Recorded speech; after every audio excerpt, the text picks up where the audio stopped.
Здравейте, приятели от фондация Предай нататък. Ние сме домуващи от дом за стари хора в град Добрич.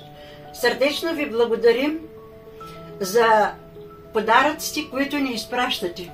Благодарим ви от сърце. Бъдете здрави, бъдете щастливи, бъдете благословени. Всяка седмица ние имаме радост от вас. Идват при нас танцори, певица, изнасят ни програми. Много весело е с вас. Благодарим много. Едно голямо благодаря към цялата фондация.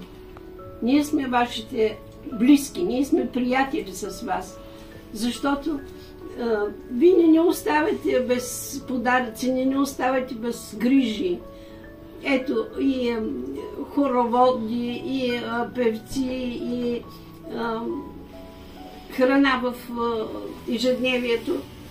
Много ви благодариме. Продължавайте така. Вашият труд не е напразен. Имайте предвид, че сме запознати с вашата дейност и знаем колко домове, колко детски селища обслужвате.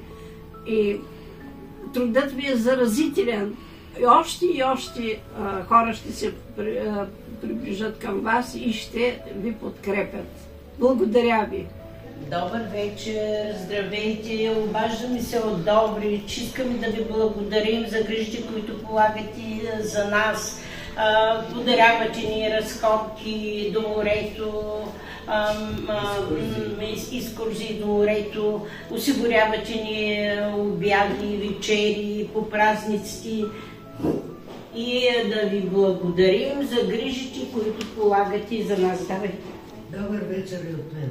От 5 години съм вече в дома и съм тръгната от вашето внимание, от вашите грижи и от това, което правите във връзка с празниците ни, с делниците ни, всичко каквото зависи от вас.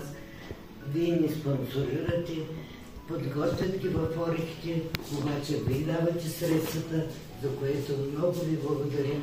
Да сте живи и здрави още дълги години и много успехи желая на фондацията.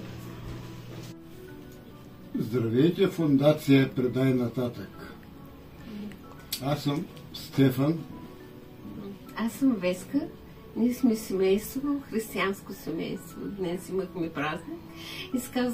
Имаме благодарност и сме радостни, че имаме привилегията да мислите за нас, да се грижите за нас и да нарадвате.